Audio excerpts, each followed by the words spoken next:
First of all, when you talk about cooling the bodies, let me expand on that. That's called hypothermic resuscitation. Hypothermia meaning cool, and resuscitation just means like CPR. What they've discovered is that you have a higher probability of, for a patient's example, whose heart stopped beating and you're trying to resuscitate them, instead of just simply doing CPR, there's actually a technique where you cool the body. And you literally use cooling or sometimes even ice. But if you cool the body, then the normal body structures are less likely to progress to irreversible death. And gosh, I even met a patient who went through that hypothermic resuscitation who had coded and was being resuscitated for 45 minutes, which is just amazing. So we're now saving more lives than ever before. He's not deliberately cooling bodies of people that aren't in cardiac arrest. So I thought I'd certainly give that important point out there for everybody viewing this. This is simply done. It's an emergency room situation where you're trying to desperately bring somebody back to life whose heart stopped. As far as his most recent study, Dr. Parney has done this fascinating study where he's measured EEG, electroencephalogram, or a measure of brain electrical activity on people that are undergoing resuscitation. And so the details of that are awaiting publication, and that's going to be fascinating to see. And we look forward to having experts in EEG help tell us how to best interpret that. And we'll see what the peer-reviewed published paper shows when that comes out. It'll be certainly a few months. So it wouldn't be akin to the Pam Reynolds case where burst suppression is applied and the body is cooled down. Maybe I'm confused on that. Did you say the Pam Reynolds case? Yeah. Okay. I thought the cool study might have been something like that. That's a little bit different. Pam Reynolds happened many years ago. She had a brain aneurysm, which is just a dilated blood vessel that needed to be neurosurgically addressed. And it was deep in her brain in a critical area. That's called hypothermic surgery. Again, they lowered her body and then literally drained the blood from her body. She was on basically heart-lung bypass. The whole goal was to minimize blood flow to the brain, because an aneurysm being a dilated blood vessel, you can't have a lot of blood going through it to do the critical neurosurgical technique that they were planning to do. So that was also a relatively rare neurosurgical procedure involving cooling the body. What was fascinating about the Pam Reynolds case is that she was able to observe the equipment used for her neurosurgical procedure on a table. And when she was resuscitated as part of her, after her experience and resuscitated came out of that surgical procedure, she was able to identify some of the equipment that was used actually to literally cut a hole in her skull to access the aneurysm, which is amazing. Clearly a well-documented out-of-body experience. Oh, okay. So I guess I must have just confused the two procedures then. Yeah, my bad. Yep. Okay. Sandi, do you have a question? I would kind of like to take things in a slightly different direction, if that's all right. I'm curious about, you've brought up a little bit about skeptics. Mm-hmm. If you had 3 minutes with somebody and they said, hey, I know NDEs are real, but how do I know it's not just a trick of the brain? What would be your answer to that? Sure. It's very subjective out of the 12 different lines of evidence for the reality of NDE I presented. So everybody sort of glums on to certain lines of evidence more so than other lines of evidence. But I think, speaking to the public in general or skeptics in general, 3 outstanding things that you could bring up is, number one, as we talked about, those out-of-body experiences, consciousness apart from the body, observing ongoing earthly events. The overwhelming likelihood is that even though they're physically unconscious or clinically dead, what they're seeing and hearing in that out-of-body state is almost invariably accurate down to the finest details, even if those observations are far from the physical body and far outside of any possible physical sensory awareness. There's so many hundreds of those that have been reported. I think you really have to accept that. I think another second very powerful line of evidence is near-death experiences under anesthesia. Now, of course, under general anesthesia, they very carefully monitor breathing and the heartbeat. So when you have the heart stop, cardiac arrest during anesthesia, it's very well documented. And we have scores of near-death experiences where that initial out-of-body experience is observing their frantic efforts of others trying to resuscitate them right in the operating room. So you actually have the experience, if you will, time-stamped right to the time that it's occurring in the operating room while they're under general anesthesia and while they clearly have their heart stopped. So I think those types of experiences are extremely powerful and literally stand alone as being irrefutable, that near-death experiences aren't due to physical brain function. But a third one is the growing number of people we have that are literally blind. They can be legally blind, severe visually impaired, and yet during their near-death experience, their vision is absolutely crystal clear and perfect. An excellent example of that is Vicky, who was born totally blind. Vision is unknown and unknowable. You can't explain vision to people born totally blind in terms of the remaining other four senses. I tried, boy, believe me, no way. I've talked with Vicky. So Vicky, when she had her near-death experience, had stunningly accurate vision of ongoing events, just like any other typical near-death experience. In fact, her vision, as she described it, was 360-degree vision. She was able to simultaneously, during her near-death experience, see in front of her, back of her, right, left, up, down, all integrating that type of visual information simultaneously. In fact, when I talked with her, she literally laughed when I told her that in the rest of the world, we see vision in a pie-shaped visual field because of the location of our eyes relative to our skull and in our head. So obviously we see a partial. And she laughed and thought that just didn't make any sense to her because don't forget, her whole lifetime of visual experience was 360 degrees. We actually now have a series of people who are either legally blind or visually impaired, and every single one of them had absolutely perfect vision during their near-death experience. So again, supernormal sensory awareness is again yet another strong line of evidence that near-death experiences are, as people that have had near-death experiences almost uniformly believe, real experiences. Sandi, you're a multiple near-death experiencer. Yes. Could I ask, just for you, I was wondering whether the origin of that question was personal to you. Do you find it something that's difficult for you to either talk about or convince other people about?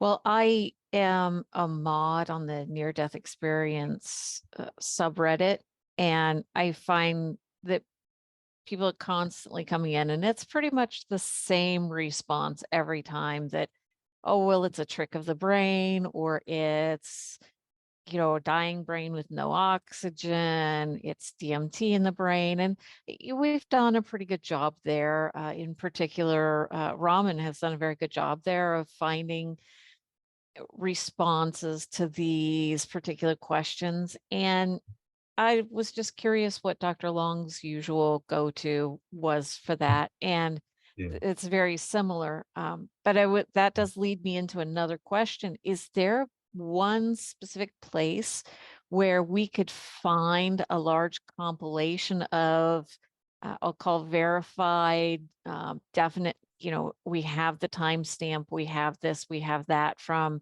and, this doctor said that, and that doctor said this. Is there any place where we could find something like that to point people at?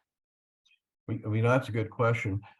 Real quickly on skeptics, another good line of argument for skeptics is that over the years, skeptics have proposed over 20 different skeptical explanations for the cause of near-death experience. Now, the reason there's so many, well over 20 of these skeptical explanations, is that no one or several explanations of near-death experience make sense to the skeptics as a group themselves.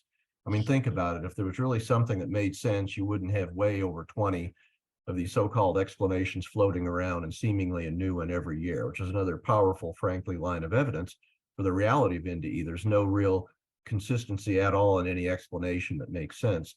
But getting back to the sort of a one-stop shop for these evidential near-death experiences, if you go to nderf.org and search on that website for what's called the Hub, we have a lot of experiences. We have near-death experiences under hundreds of them, out-of-body observations, a lot of experiences that are corroborating some of the lines of evidence in my most recent research. So there's a sort of a good one-stop shop there. There's been good book published recently, The Self Does Not Die, which had about 100 near-death experiences that occurred at the time of cardiac arrest that had been previously published, in most of them in peer-reviewed journals. So that's, again, another pretty strong line of evidence, if you will. I mean, when you have to understand how amazing it is to have a near-death experience when a cardiac arrest occurs. With a cardiac arrest, your heart stops beating. So immediately when your heart stops beating, blood stops flowing to the brain. 10 to 20 seconds after your blood stops flowing to the brain, the EEG or electroencephalogram goes absolutely flat. There's no measurable brain electrical activity. It should be absolutely impossible to have any experience of memory at that time. And yet again, by the book, The Self Does Not Die, and by my own research, hundreds and hundreds of people recording near-death experiences under exactly such circumstances. So that, I think, for skeptics, it would certainly, if it's not convincing, it would have to darn sure give them pause about what what their beliefs are about a physiologic cause of near-death experience. Yeah. Could I add something to that? I mean, we know that experiences, normal waking experiences, dreams, hallucinations, they all very reliably correlate with EEG activity. Like, scientists can even tell what you're dreaming about by just looking at an EEG. So the idea that some mysterious non-detectable brain activities causing the NDEs is very, very in conflict with the overwhelming amount of neuroscientific data we have today. Yeah, well, I couldn't agree more. I mean, and the skeptics will argue, well, maybe there's some electrical activity occurring at the brainstem level. Number one, clinically, these patients aren't breathing and they don't have a detectable heartbeat. So any electrical activity anywhere in the brain is minimal at best. But secondly, to have a highly lucid, organized experience that's remarkably consistent with other near-death experiences and around the world, in the young, old, regardless of prior belief systems, really bespeaks the reality of near-death experiences occurring at the time of cardiac arrest. So that's sort of a good example to the lengths skeptics will go to try to put the physiological explanation onto NDEs where it absolutely doesn't fit, based on many very consistently observed and published observations about near-death experience. I was wondering, for the record, what's to your knowledge, is the latest someone has been kind of brought back, if you like, maybe after hypoxia, lack of oxygen to the brain? Do you know the answer to that? Yeah, it's with the new hypothermic resuscitation techniques, we're seeing people out 30, 45 minutes, even beyond. Even before we knew about hypothermic arrest, we would have people, for example, that fell through the ice and they were in ice water and they sort of had that body temperature lowering by that mechanism, especially children whose brains are more resilient. They could be resuscitated. I even talked with a person who did a report many years ago. A child fell through the ice and was resuscitated successfully after 30 minutes in ice water. So, again, it's hard to really say. We're sort of pushing that envelope of bringing people back from the brink of death further and further, but it's a probability function. I mean, the longer you go without an active heartbeat, no matter what the circumstances, the vastly higher probability is you're going to die. And just to show how remarkable that is, in the absence of cooling the body, or just, if you will, a normal cardiac arrest, heart stopping, if you don't bring them back within, say, 5 to 7 minutes, you're very likely going to have not be able to bring them back at all, or have some kind of very serious permanent neurologic sequelae if you do resuscitate them. So pushing out the envelope that much farther than that time-wise with these new resuscitation efforts is absolutely amazing. And I would suspect we're going to be having more and more people that have near-death experience. We have received, as I recall, at least one or several near-death experiences that occurred at a time of hypothermic arrest. Wow. So maybe changing tack a little bit, are you aware, sort of into the realm of neuroscience, and I was going to bring the topic into psychedelics and the effects of psychedelic substances on the brain.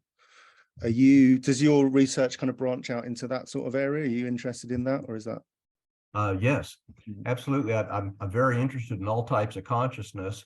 and I have studied, any possible potential explanation for near-death experience. So it's been in recent years, you're hearing more and more people wondering if psychedelic, or if you will, I prefer the term psychotropic, brain active, if you will, psycho, brain, tropic change, brain acting chemicals could potentially reproduce and possibly even explain near-death experiences. Well, we talked earlier about Dr. Sam Parnia.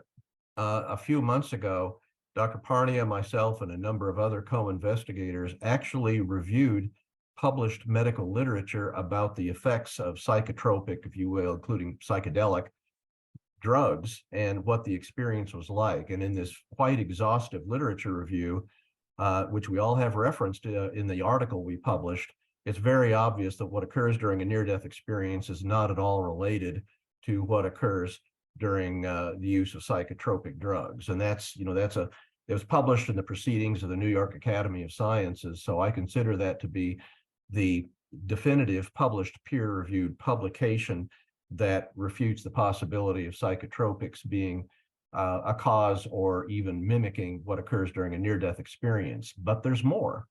All you have to do, for anybody who is curious to explore it from another angle, all you have to do is bop over to a website called Erowid, EROWID.org.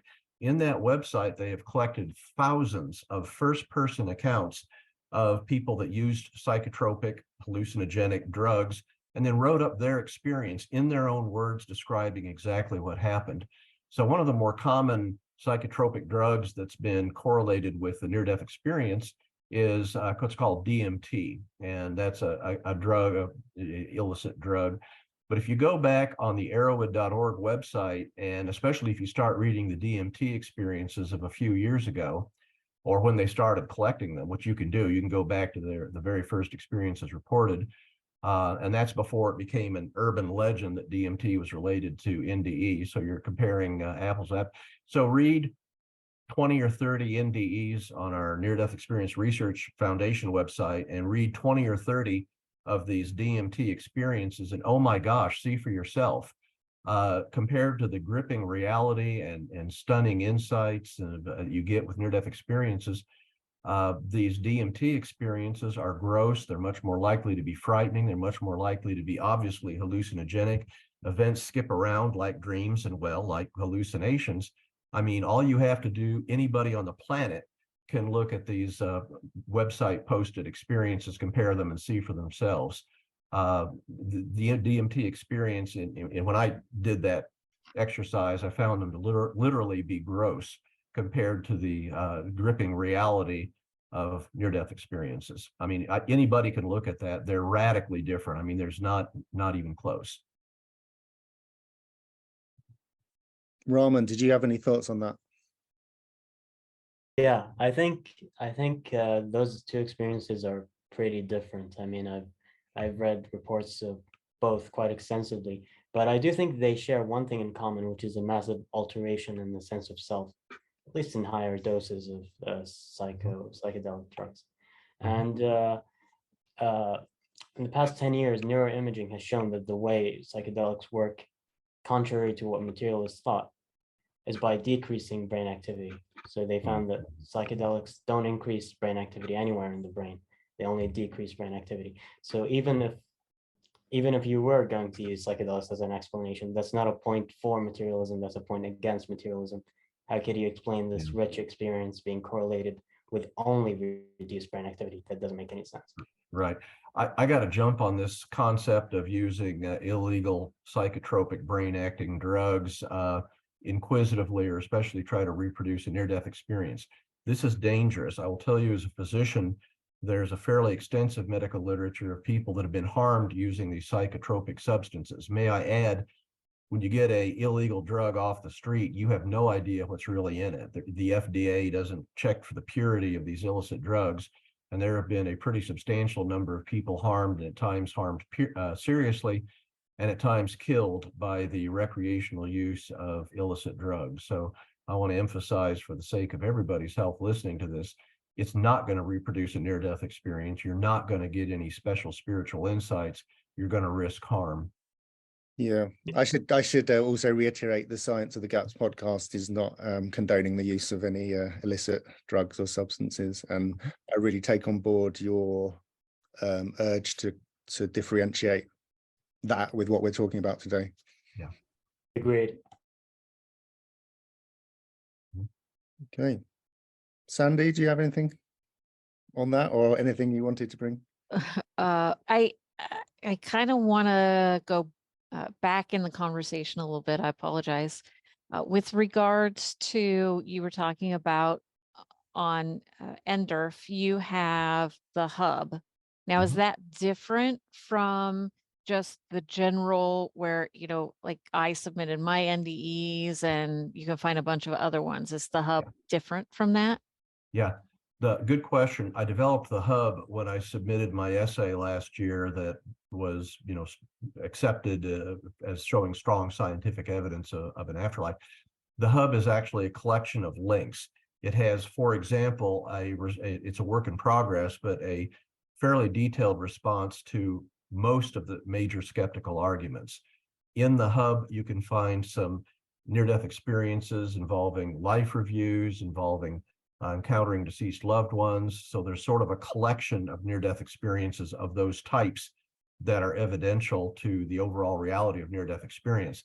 The other remarkable thing about the hub is that you can see for yourself, many near-death experiencers talk about their awareness of a unity and oneness of all, of everything, themselves and all, during their near-death experience. Well, that's not typical religious thinking, at least in the West. That's not traditional cultural thinking in the United States at all. And yet, and of course, they're shared from all the world, but we have hundreds and hundreds of narrative responses to the key survey question during your experience. Did you encounter any awareness of a mystical unity, oneness, the emphasis being during their near-death experience? And you read that, and it is absolutely mind-boggling to see overwhelmingly, consistently, and literally hundreds of narrative responses, people saying, yes, there was one unity of all. I didn't think it was mystical. It was perfectly natural at the time, for example. It's real. It happened to me. I experienced, I lived it to know it was true. That's a microcosm of literally hundreds of experiences, all showing that. And again, that kind of response to what we call the spiritual questions, the deeper spiritual understandings from near-death experience, and such overwhelming consistency, I think is itself yet one of the more major significant lines of evidence for the reality of near-death experience. People just are absolutely not becoming aware of that greater reality, the connection, unity. In fact, they're much more likely to use the stronger term unity than connection. They're almost certainly in their daily life not going to come away with the concept of a unity and oneness of all, as just about half of people do during their near-death experience. So that's, I mean, that's, if you will, a teaser. There's a gold mine of information like that, responses to some other spiritual questions, and some links to some near-death experiences that help substantiate the lines of evidence for the reality of near-death experience. This is not anecdotal. This was based on the most recent responses of 834 near-death experiencers. So it's a huge data collection that we're delighted to share with the world on the hub and nderf.org. How about the differences? That's something else that when the skeptics come to the NDE subreddit is that, well, why do everybody report so much that's different? You know, you see somebody sees Jesus and somebody sees Buddha and somebody sees nobody and somebody else. So what about those differences? Sure. In studying over 4,000 near-death experiences, I have never seen two that were identical. I think my conceptualization of that is that we are the finite earthly, and we're interacting with an infinite unearthly realm. And so if it's an infinite unearthly realm with literally infinite possibilities, you would expect that every experience would be difficult. I think there's some, you know, if you will, the environment of the near-death experience seems to be in some significant way important to, tailored to the near-death experiencer in some way that's outside of our understanding now. So it doesn't surprise me in the least that a loving other side, that existence on the other side would have an experience that would be right for the near-death experiencer and not wrong. But I think that the details of the experience, I actually co-authored a scholarly book chapter. You cannot tell from anybody's pre-existing beliefs at all circumstances of the life-threatening event of the near-death experience. You really cannot correlate that with what occurs during a near-death experience. So while they're all different, they seem to be different in some important way for the near-death experiencer, or perhaps for the near-death experiencer later sharing their story with the world. So it's not surprising to me that they're all different. And yet you have to balance that with the fact that they're different. They're still strikingly similar in a lot of their content. The overwhelming predisposition to see deceased loved ones and not living people during their NDE and when they're in an unearthly realm. These intense feelings of peace and love, typically described as unearthly. The communication is telepathic and non-physical. These unearthly, beautifully, aptly called heavenly realms that are beautiful beyond anything on earth. So there's literally dozens and dozens of subplots of themes in near-death experiences that are strikingly consistently observed. And then there's just some of the details around that vary. And I think, again, depending on the near-death experiencer. Thank you. We had a question from our related Discord server about how someone's state of mind going in, or beliefs around the afterlife and death. So if there's fear, maybe someone comes from a like a judgmental religious background where there's images of hell and damnation. Is there any correlation between those people and the experiencing of negative NDEs? Yeah, it's very sadly, there are many brands of religion, if you will, that focus very much on judgment and guilt as part of their regular religious teachings. I can assure you, during a near-death experience, it is absolutely rare, very rare, that they encounter any sense of external judgment. If there's any judgment, take, for example, the life review, where they may see a part or even all of their prior life, and often in literally the minutes that they're unconscious, which, by the way, shows how fast thinking occurs during a near-death experience.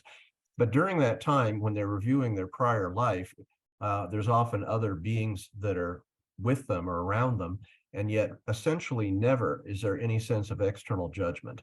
The near-death experiencer can, and often does, have their own judgment about how they lived their life, how their actions were, how it affected other people.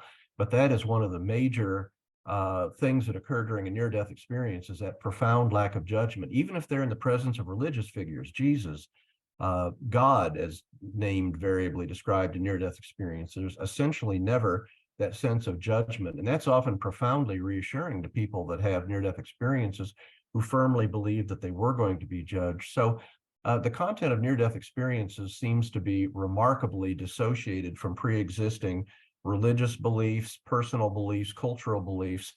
It seems to be that overwhelming sense of peace and love are the predominant emotions that they feel during the near-death experience. In fact, the love is right in the top 3 words that people use to describe their near-death experience, and not just love like we know on earth, but an unearthly love beyond anything possible on earth. Again, over and over, you see these themes that separate anything that they could have been taught. Or how do you go through a religion? I mean, they're not going to tell you, hey, heck, you're going to go and in the afterlife have this unearthly love. It's nothing like you knew on earth. I mean, you really don't have teaching like that going on there. You don't have religions, at least in the West, saying, hey, there's a real deeper reality of a unity of all of us. I mean, that's just not there. So overall, people are having, and commonly reporting, these types of insights that are absolutely not religious or cultural specific beliefs. And again, that's just not only is it, I think, very, very informative about the greater picture of reality in an afterlife, but it is certainly, darn certain, another very important line of evidence for the reality of near-death experiences. People are consistently coming to these understandings that they could not have gotten during their earthly life. Yeah, I mean, that brings in an interesting speculative point about the origins of spiritual systems and traditions, and we can assume that NDEs have been happening throughout history, including perhaps the originators of some of the world's religions. Maybe they are accessed insights from those experiences and then brought back the pure message, which has obviously changed over time in some cases. Yeah, I mean that's interesting. I've speculated, I've been aware of and have read, a number of some of the ancient religions. I would have to say, though, the predominant spiritual theme that comes up in near-death experiences, first and foremost, that concept of overwhelming, unearthly, non-judgmental love. Love that is beyond anything they ever knew on earth. And I, to be frank, I'm not seeing a lot of that in ancient religious writings.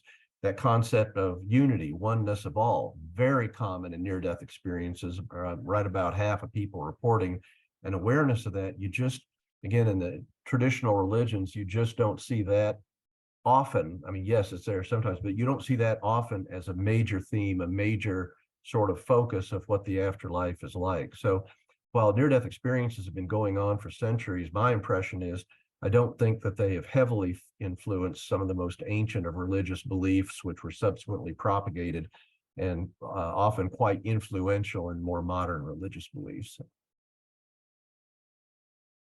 Thank you. Just my opinion. Yeah. I could be wrong, but it's just and certainly near-death experiences could, that awareness that there is an afterlife, that there's something going on.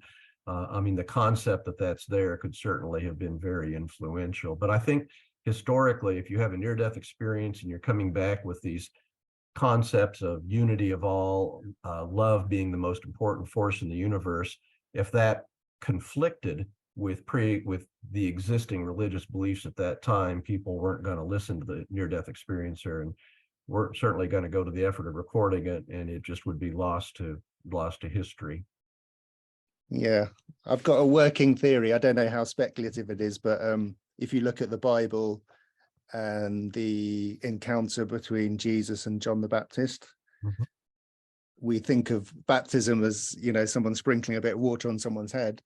But I was toying with the idea. I think I read it somewhere a long time ago. I can't remember where, but that actually might have been something like a near-death experience, the submersion and the lack of oxygen to the brain, and maybe some sort of experience there. Speculation, right? But yeah, I was wondering what you usually baptism by immersion, having done that personally and witnessed a whole bunch, you're supposed to take them and go and then right back up, and so I've never seen or heard of that forming a life-threatening event. But again, I think it's your point is well taken, though. There's certainly some things in the Bible that people have pointed to as suggesting the possibility of an out-of-body experience. And I think it was Paul that said either in body or out of body. I wasn't sure. And so you have these kind of allusions to what could have been a near-death experience. And yet, if you have an extremely detailed near-death experience and it's so significantly different from existing religious beliefs at that time, you can certainly understand, first of all, their reluctance to share that because people will think they're nuts.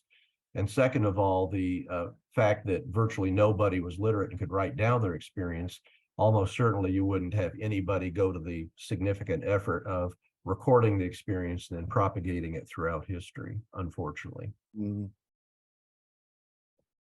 Rahman, did you have any other questions?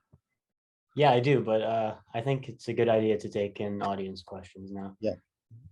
So I have a question from EL66K. They ask very broadly, do you think all notions of time are incompatible with NDEs?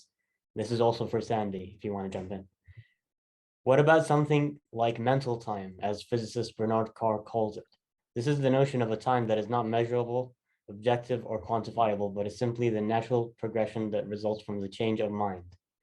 Is it reasonable to say that the timelessness experienced is a product of changes in memory and expectation? Without them, you would feel that there is no past or future without memory and expectation. And maybe the presentation of mental contents and memories in ways we are not used to, but there is still some kind of natural progression. Sandi, you're the near-death experiencer, very aware of that altered time, which I've studied extensively in near-death experiences. I'm aware that time in near-death experience is almost uniformly described as radically different from Earth or completely absent. So I would be delighted to hear what you have to say about your personal experience of altered time and near-death experience. Okay. It's a tough question. And I think the most important thing to understand is that even when we're here, we experience altered time that is somewhat similar in that if you're ever working on a project, you're doing something that you really enjoy, maybe you're watching a TV show, you are immersed in that thing to a degree where time kind of just isn't there. All of a sudden you come to and 3 hours have passed, 6 hours have passed. I haven't eaten, I haven't used the facilities. Wow. And you look at what you've done, and it's kind of hard to imagine that I finished that in only 5 hours. How did that happen? So we experience time dilation and time compression even here. And over there, the time dilation and the time compression was even more extensive. So I spent eternity over there in one of my near-death experiences. I left my body at the beginning of resuscitation, and then I returned to my body minutes later, so she just resuscitated me and it had been minutes. And I had a conversation with the being I was with, and then I went back in the body. My time away from the body was eternal. I was just out there doing what I was doing. And for example, I think my favorite one to me is I was on this lava planet, and humans think of one thing at a time. Right now, try to sit back and think about what you had for breakfast this morning. And at the same time, imagine in your head the Statue of Liberty, for example, in the USA, waving her arm around. Think about them at the same time. You can kind of pop back and forth between one and the other, but you can't think of this both at the same time. And that's very different when you're over there. I could talk to the planet, which they have an awareness of their own. So I could talk to the planet. I was also watching this little baby planet's entire history from beginning to end. At the same time, I was surfing in its lava and just enjoying the feel of, what lava feels like. And I could feel the whole planet, and I was listening to music at the same time and really profoundly engrossed in the music. So I was engrossed in multiple experiences at once. I have to tell it to you in a linear way because your mind can't process something happening all at the same time. How could you do that at the same time? Oh, so your mind just kind of jumped from one to the other, to the other, to the other. No, all of these complete full experiences were happening at exactly the same time. I understood it all. And when I had my conversations with the being that was there guiding me around, the conversation was like that. We talk about download, but even then you think about it, if I'm downloading something on my computer, it takes time. It might take a second if it's a very tiny thing. If it's something as huge as an entire conversation, it's going to take minutes at most. At most we're going to have to wait a few seconds, or I'm sorry, at least we're going to have to wait a few seconds. Over there, I didn't understand. Now I understand. That's it. Complete, just overwhelming amounts of information. And we use words here to try to explain things like time that as human beings we can relate to and understand, because how else are we going to help people understand? So to try to explain the nature of no time to people who can't conceptualize no time is really difficult. I do want to speak a little bit. They talked about memories and expectations. And I just want to say that there's a lot of what I was given in my NDEs, where human beings in particular, we constantly fluctuate our memories and we constantly fluctuate our expectations. So this is another sort of time change. Was it Einstein, I think, who said, you know, if you're spending time with your loved one, it's both eternity and a flash in the pan. But if you sit on a hot stove, that's going to be eternity in a whole different way. And that's just a taste, a little fraction taste of time over there. I hope that answers the question. I think Thank of you, it thank almost like reading a book. You can read, you know, you think of like a great novel and it's kind of all in the book. But if you want to actualize it or manifest that novel, you have to read it sequentially. That's kind of how I get my head around that. The book has a kind of dual nature to it. Yeah, or Ela- watching a movie play out. Well, I like the book thing in particular because, and I'm so glad you brought that up, Theo. The book, everything that happens in the book exists all the time. Once the book is completed, Yep. that book and everything that happens in it exists forever until, you know, whatever, but it exists. And I try to explain to people how that's how time here both exists from the other side. It exists in its entirety from beginning to end. Earth time exists over there. You know, like I say, you're standing in a bubble, and where does the bubble begin and end? You can't decide a beginning and ending for that, but draw a line across the bottom of the bubble. Now you have a beginning and an end, and the entire line exists from beginning to end on the bubble. When you're there, you're in the bubble. When you're here, you're walking along that line from beginning to end.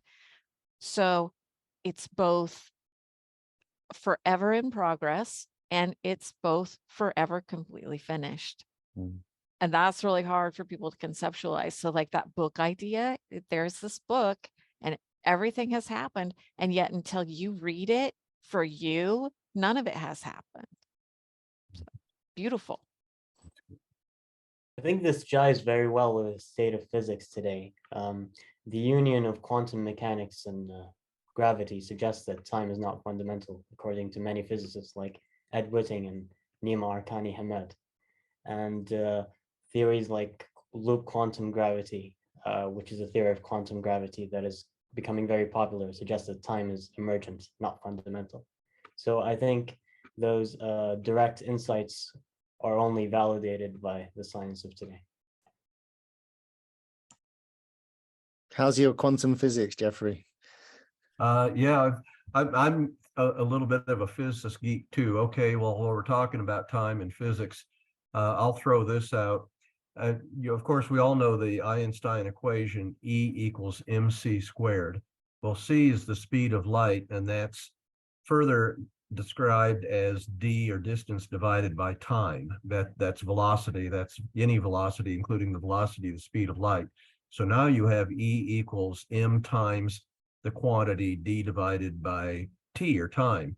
If you, I invite anybody interested to solve that equation for time, as I have, which is not that hard to do. It's a simple algebraic manipulation, but if you do so, you come up straight from Einstein's equation that as any energy approaches infinite, time approaches infinite. As m, or mass, approaches zero, time approach. I should take it back.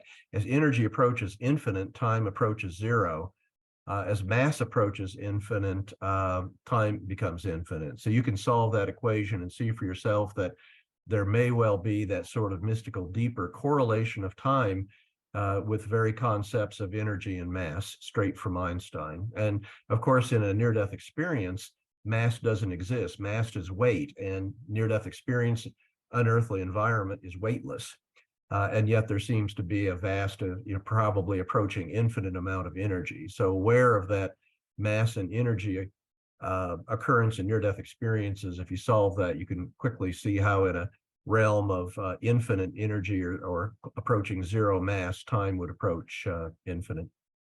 I think you've just blown my mind, Jeffrey. Or time would, yeah. Well, anyway, try yourself. And I wish I had that equation in front of me, but you can see how radically altered time would Yeah, be, yeah. exactly like Sandi just said that there, and it's very easy to do. For some reason, I haven't seen that what that simple algebraic manipulation described much, but I think that might help explain how time is related to mass and energies we know in our earthly lives, and can be very different in a realm where there's vastly more energy and vastly less mass. Could you So, email that? Could you yeah, email that to me? shoot me an email. I've got a slide that I present that, and everybody's kind of amazed. And but I'll send you my PowerPoint slide. Thank you. I use that for a very sophisticated audience, as we obviously have here. That I usually don't do that for the general public because it is a complex one. But I'll send that to you, and you'll see. I hope I said that right about you know what. Anyway, it's in the slide how the simple algebraic manipulation and how time changes relative to mass and energy. That's all worked out there. Hey, Well, Ron. that was an interesting thread of discussion to bring up. Yeah, Let's see what else we've got. yeah. Okay. Rahman, did you have any other questions from the Yeah. server? Yeah. Well, I have a question of my own. Dr. Long, are you familiar with the work of Ian Stevenson or Dr. Jim Tucker on intermission memories, in particular, memories in between lives? And Yeah. How do you think these might relate to NDEs? Yeah, that's a good question. The memories between life imply that there's reincarnation. In other words, that we can live 2 or more earthly existences. And actually, like Ian Stevenson is one of the major research leaders in the concept of reincarnation. So, well, I will tell you from a personal point of view, I didn't think reincarnation made any sense at all. And I spent most of my life poo-pooing it until I started studying near-death experiences. And then I went, oh my gosh. Over and over during near-death experiences, we talk briefly about a life review where you see a part or even all of your prior life.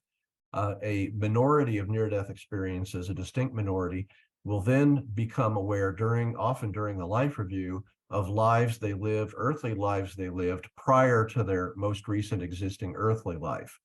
And they remember that in great detail. They can actually describe their life events down to the finest details.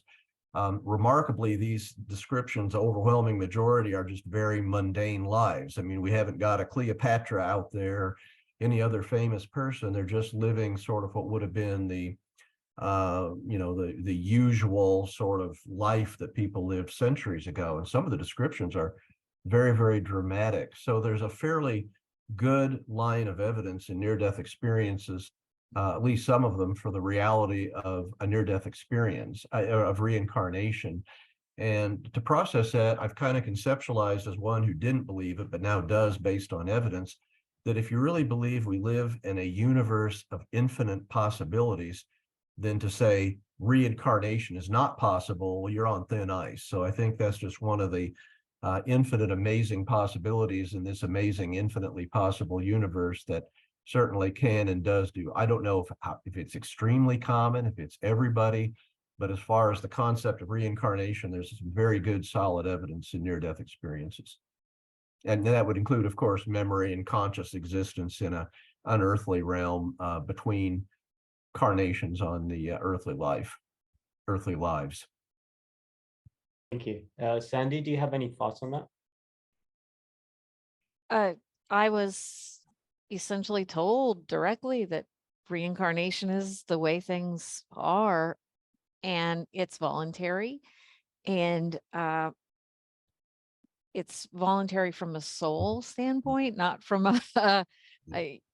it's a struggle for me because I have to differentiate for myself, my soul, and kind of my human awareness, because I feel like my soul made the decision and my human awareness has to deliver on the promises the soul made.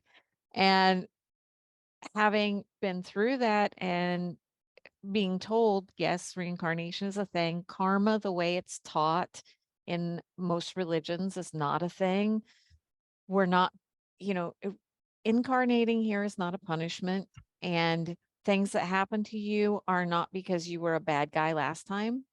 In fact, that would kind of violate what they consider over there to be the natural order, which is essentially that if you watch a movie, okay, let's take Hannibal Lecter in Silence of the Lambs. Somebody had to play that bad guy.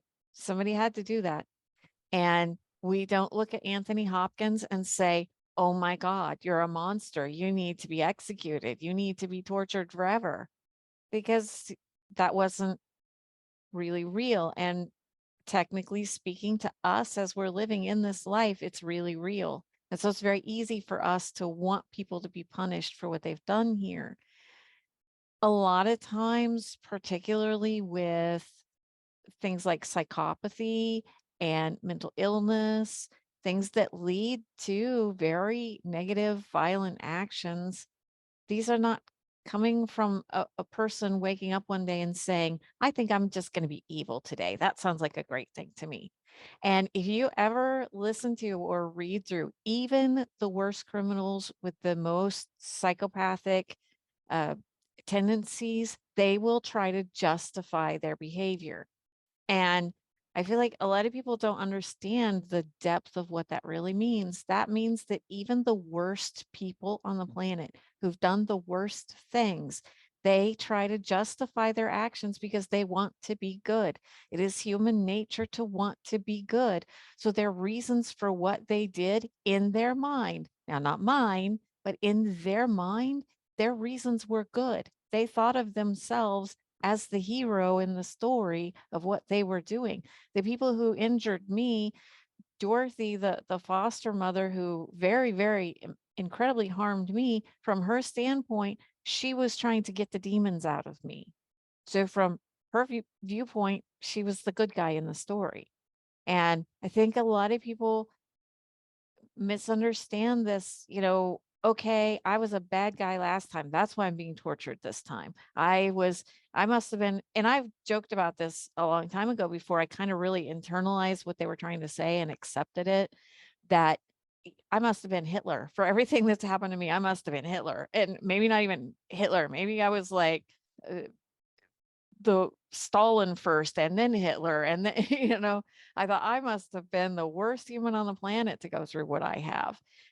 And it finally connected for me, them explaining that that's just not the way things are. You're not here being punished at all. That's not, and reincarnation is a thing. You might bring in some of your past experiences, but that's no more a punishment than, I used to play this game called Dragon Age, and you could bring in your setup that you had in Dragon Age Origins into Dragon Age 2.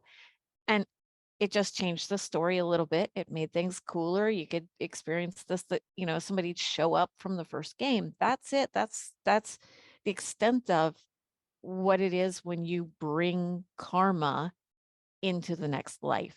It was optional. It's always optional. Does that answer the question? Did I forget any part of the question? No, it does, certainly does. And I think that we as a society today might have a pretty naive attitude towards evil, and we're not examining the evil within ourselves. And that's why we project it onto others. B. Theo? Yeah, no, go. I was thinking it from a Buddhist perspective. So I have a Buddhist background, and from that perspective, there's not good and evil people. We all come from the same sort of source, as it were. So there isn't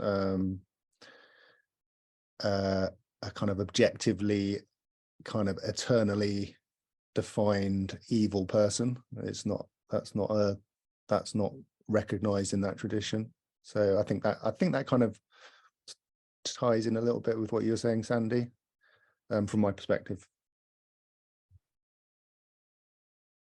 We're all kind of coming from, we're all made of the same stuff, I suppose, is one way of looking at that, right? I have a question for Dr. Long, if that's all right. I'm going to try to phrase this as diplomatically as I can. Another thing that comes up a lot on the near-death experience sub is the prison planet theory. And I don't know if you know what it is. Maybe the viewer won't know what it is, but the essential concept is that we are here to be farmed for our energy by malevolent entities. These malevolent entities are called archons. And so they've put us here on this planet and they've trapped us here. And when we die, say the prison planet theorists, we should not go into the light. And that when a person has a near-death experience and is sent back against their will, this is the archons forcing you back onto the farm. And having had a near-death experience, I just find this to be difficult to conceptualize, because the difference between my intelligence there is like if I were the greatest genius who ever lived, magnified by 1,000,000, and here I'm like an ant, not even an ant, like, you know, it's just an inner piece of rock or something compared to how I was over there. So the idea that somebody tricked me into coming back here, I'm so, I'd like to know your thoughts on the idea that we're being tricked, sent back. Yeah. Right. Thanks for explaining the prison planet. I hadn't heard that before. I will tell you that what you just shared there contradicts essentially everything that we see overwhelmingly consistently in near-death experiences. And let me expand on that. The concept of us being tricked or punished back on a prison planet with that pejorative term is completely contradicted by what we overwhelmingly see in near-death experiences. One of the dominant themes in near-death experiences with overwhelming consistent observation is a concept of free will. We first and foremost, as spiritual beings, and it'd be interesting to hear your comments on this, Sandi, is we're free to choose. Exactly like you were saying, Sandi, it's a choice to reincarnate. It's a choice, and it's a choice made with full knowledge of the environment we're coming into, because we're in a higher state of intellectual awareness in that unearthly realm and the near-death experience, and it's ultimately a choice. That seems to be a dominant theme throughout near-death experiences, and a very powerful one. So if we choose to come and live our earthly life, that is a choice we make in far greater consciousness than we're aware of in our earthly life. And we make that choice for a reason. It's for the growth and experience of our own soul, and it seems to be impactful and assist in the growth of the unity of all. And so there's nothing that you just shared about that prison planet that makes any sense or has any corroboration with what I've observed in near-death experience. There's no hint of any trickery, which would be a complete slap in the face of the reality of free will and near-death experiences. It's a complete slap in the face of the overwhelming consistency of near-death experiences, stating that love is the dominant force in the universe, and that there's nothing like that in the prison planet. I haven't seen a hint of anybody who's just had any kind of a detailed near-death experience and come back that's described anything like the prison planet. That sounds a lot like a little bit of sort of psychological fear-based, earthly-based fear.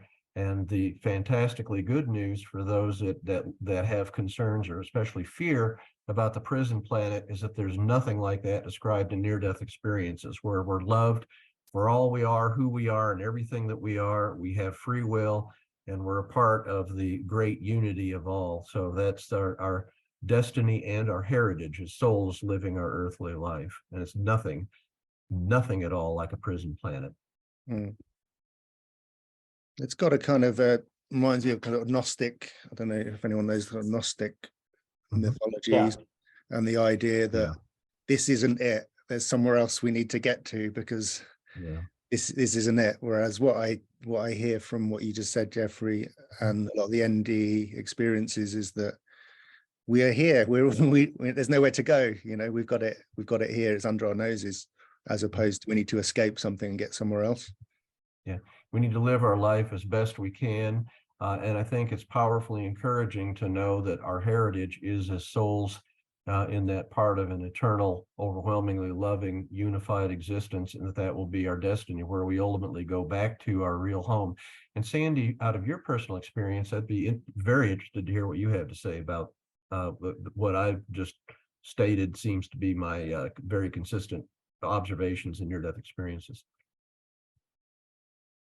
Yes, as I said, I felt so much more intelligent over there. Many orders of magnitude. I don't even know how to express the difference. You know, this kind of, if you expressed it in a physical way, it would be like a pinpoint on the planet versus the entire Milky Way. It just, the orders of magnitude are so significantly better. And I've explained sometimes to these folks that at the end of the day, it doesn't make sense that they would be dumber than we are. And if we're being trapped here on a prison planet, they would be dumber than we are, even in our human experience. Because, you know, I've said it this way: a 5-year-old will close a gate to keep the cows in. And now these super intelligent beings that made a realistic planet to entrap us on with a realistic reality that we can't tell the difference, but they're letting some of the cows run around and tell the other cows how to get out. Like, they're dumber than we are. So for me, that doesn't make sense just in our human comparison. But over there, when I was over there, everything was about love and respect. And the highest order is what your soul decided to come here to do. They decided it out of love. And it's really that simple. And to me, the idea that my soul was tricked into doing any of this, just, I can't imagine anything tricking who I am over there, who you are over there, who we are over there. I just can't imagine it. It's utterly beyond. I just don't know. It's all, I think sometimes people get hung up on the idea of spiritual free will versus human free will. So a lot of times we as humans, we have very limited free will. And if you think about it, that's very obvious. If I'm born into poverty, I don't have the free will to say, okay, I'm 5 years old, I'd like to be rich today, and boom, I'm rich today. So obviously, from a human standpoint, from an incarnation standpoint, free will is limited. On the other hand, as we learn and grow, we become adults. I believe in the ability to manifest and to change our destiny once we become aware that we can. On the other hand, from a spiritual standpoint, it is 100% about free will. And I said in my write-up of my NDE, the greatest virtue is respect.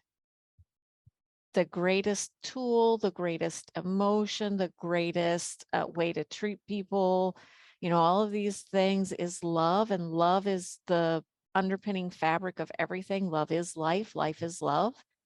Yet the highest virtue is respect. If someone says to you, you know, oh, I don't really want to go to the mall today. Oh, but we got to go. Come on, come on, come on. Respect says, if you don't want to go, don't go. That's cool. We're going to go. We'll see you in a while.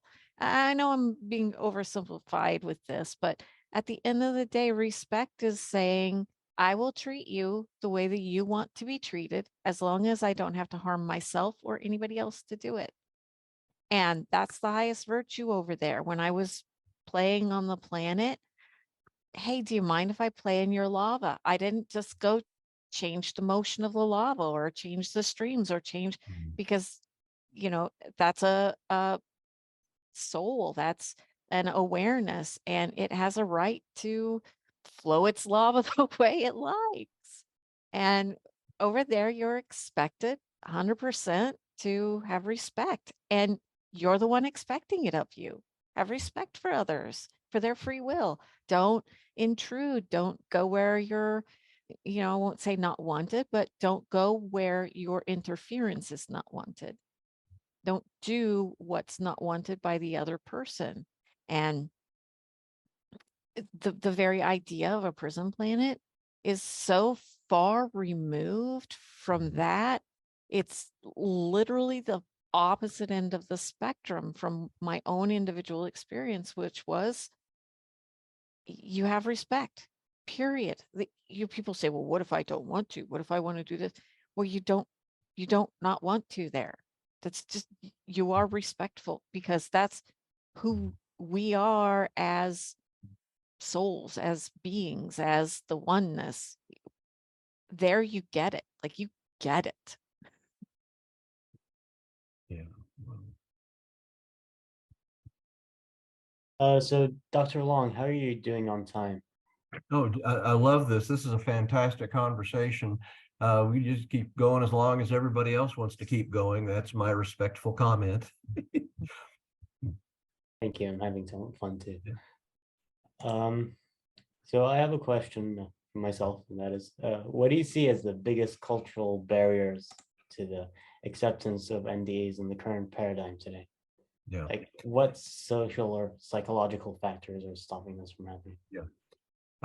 I think probably the single biggest factor that we have in society today that keeps near-death experience from being accepted is the fact that it is so contradictory to our earthly everyday lives, where our processing occurs in the brain. So it's that it's tough to separate when you live your whole life, basically living through the function of a physical brain, to realize that there can be a different realm of existence apart from the functioning of the physical brain. So it's sort of scientific, it's life experience of all of us, and it's a radical concept that there could be consciousness apart from the body. I think that's such an extraordinary claim that not everybody is, while we do have extraordinary evidence to deal with that, I think it's just very hard for people to accept that remarkable truth about near-death experiences. So I'd say that's number one.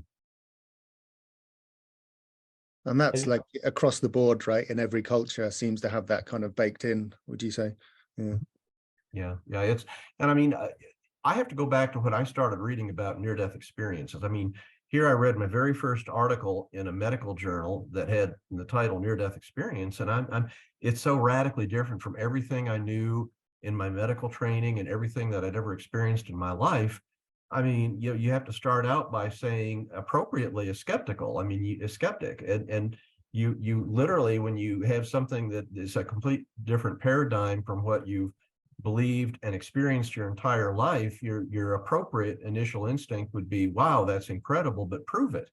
What's the evidence? What's the reasoning that underlies that? So I think a lot of people very appropriately have that reaction to something so extraordinary, but that's the disconnect. I think there's a lot of people that just say, oh, that can't be because it's so radically different from my life experience and what we know about the brain, and don't bother to critically read the evidence for near-death experience, and don't bother to talk to people that have had a near-death experience or seek to understand that.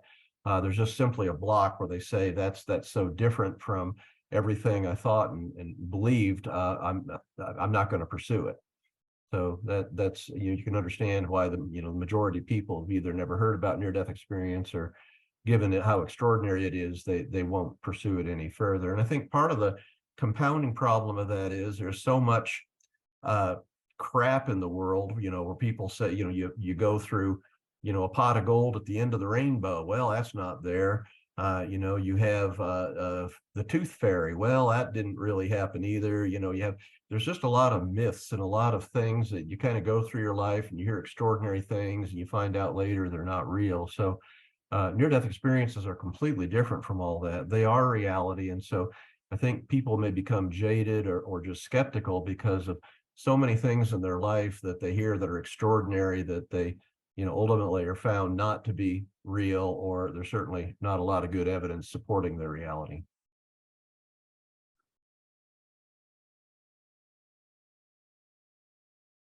Rahman, did you have any more questions from the server? Oh, yes, I do have a question from my friend Lyndy. She's had multiple NDEs, and she wants to ask, how would you differentiate a drowning NDE from hypoxia? Apparently, a large percentage of those who nearly drown after the panic feel incredible pain and burning in their lungs, and others feel incredible bliss. So how would you differentiate the two? Sure. I've had, probably hundreds, over 100 for sure. Drowning near-death experience is fairly common, especially common in children, younger children that accidentally drown. Whenever you feel that strong sense of discomfort, anytime you nearly die, it is a very difficult physical and often emotional experience. So when you're drowning and you have that sensation of your lungs burning, that first breath of water into your lungs, I mean, that hurts like all get out. I can imagine that for those of us that have been in the water and accidentally swallowed a little water, well, you know how bad it would be to take a big gulp and then keep gulping in water. So it hurts horribly. Your lungs are trying to expand, they can't, and there can often be severe pain. But that's not the near-death experience. That is the life-threatening event leading up to unconsciousness, and then you may have a near-death experience. So that's just basically the misery associated with a life-threatening event, that sensation, that panic, and not only the physical sense of chest discomfort, but the panic of not being able to breathe and knowing you're in a life-threatening situation. That's a life-threatening event. That's not the near-death experience. The near-death experience, once you lose consciousness and the near-death experience starts, virtually every single time there's no more pain. All pain that led up to that life-threatening event immediately, typically instantly gone. Immediately an overwhelming sense of peace, a sense even of disconnection from the body, a sense of calmness, paradoxically, given that imminent life-threatening event. So that's what we see with overwhelming consistency in near-death experiences. And Sandi, I'm sure that's your, I would suspect that's your experience too, because that's so typically observed in near-death experiences. Yeah, on a relevant note, I'd like to get into distressing or hellish near-death experiences. Well, I wouldn't like to do this, but I'm sure it's on the audience's minds. So what would you like to say on this topic? Okay. I'll give you the short version. The long version is on the hub that I alluded to early on nderf.org, because this is a very popular question. There's two ways you can conceptualize frightening near-death experiences. One are subjectively, and the other is objectively frightening. By subjectively, I mean, for example, a near-death experience, the guy's heart stopped, he was in an ambulance rushing to the hospital, and yet en route, he had a near-death experience, consciousness actually above the ambulance, rushing to the hospital. And while he was in that out-of-body state, angels appeared, his own words. Now, about everybody here listening would say, oh, that's neat. Well, not to him. He was frightened. He started batting at the angels, and that was a frightening, subjective, frightening experience because it was unfamiliar to him, and that was his emotional reaction even during the near-death experience. So that's subjectively frightening. And, you see that with some regularity in near-death experiences, and it's just, usually it's something we understand. We all are subjectively frightened with some regularity during our lifetime. But usually when people bring that question up, they're talking about objectively frightening near-death experiences. In other words, these are things like a hellish realm, frightening imagery, threatening imagery in the unearthly realm of a near-death experience. So what about those things? Number one, they're rare. Even I've been looking for them out of 4,000 near-death experiences. I have about, about 2 dozen that were objectively frightening, that were observing or in an actual hellish realm. Of those 2 dozen or so, half the time they were observing a frightening realm at a distance. They weren't actually in that realm. They would often be like with a spiritual being moving through an unearthly realm, and they became aware that there was a segregated, distinct, separate area where there was that malevolence, evil, and they were aware of it. They could sense it and or were told that as they were going by. Now, for the other half, they're actually in that hellish realm, very vividly frightening, which we don't need to get into all the adjectives, but certainly somewhat variably described, and yet, very terrifying to the individual that's there. First of all, it doesn't seem to be because these people are especially evil people or bad people. So I want to emphasize that this isn't anything that you should lead to judgmental opinions about a near-death experience that has such an experience. Many times we're in that hellish realm, all they have to do is call out to God, Jesus, help, get me out of here. And many times they're automatically removed promptly from that realm, not always, but the significant majority of the time. And so you ultimately come up with a question of, and by the way, as an after effect, what happens after the near-death experience, many people that actually experienced that hellish realm come back with the belief that they needed that sort of, if you will, spiritual kick in the pants to confront in their own earthly life angers, guilts, certain things where even they will acknowledge, I had to have an experience like that to really confront that in my life and grow to be a better person. So even in the darkest of experiences, there can be that silver lining of hope and growth spiritually on earth that may not have been possible otherwise. So an obvious question is, well, what the heck is that doing there with this realm of malevolent beings? And the way I've conceptualized that is, remember we talked about free will being the predominant, overwhelming thing, respect. Well, I think even in the afterlife, there are beings which is mind-boggling to me from all the NDEs I've read, but I still think there may be that extremely unusual soul in the afterlife who retains malevolence, maliciousness. Now, don't forget, in the afterlife, you're immediately known for who you are and all that you are by all other spiritual beings. So that would be pretty rough for a soul in the afterlife to retain that malevolence, that evil, and immediately be recognized as such by all other souls. So I think that by free will, these malevolent spirits chose to combine themselves to be in a realm with other people that have the same values. So I think they have found each other. There's other malevolent beings with them, other evil beings with them. They're apart from, separate from, if you will, heaven. And paradoxically, that is their heaven, because that's what they want. That's what they chose. And that's their comfort level, because they're in the presence of beings like them. And so and I still think, again, free will is predominant. I still think even these malevolent spirits, if they'd had enough, if they wanted to move on with their eternal spiritual being, I still think that there's no eternal permanent punishment in a hellish realm, that even these malevolent spiritual beings making such a profound mistake of a choice of being in that realm could choose to leave that realm if they wanted to and go on in a much more the overwhelmingly consistently described blissful heavenly realm of near-death experiences. So that's my best take on that. And I know there's other people that have thought about that, but that's where I'm at on that. Have you thought about that at all, Sandi? Yeah, I'm going to disagree with you. Okay. I think that a lot of times people, the soul, will create such a place for themselves and have that experience because, let's say, for example, if you cross over and it's your genuine belief that if there is a God, I think there is no God, but if there is a God, I'll probably go to hell.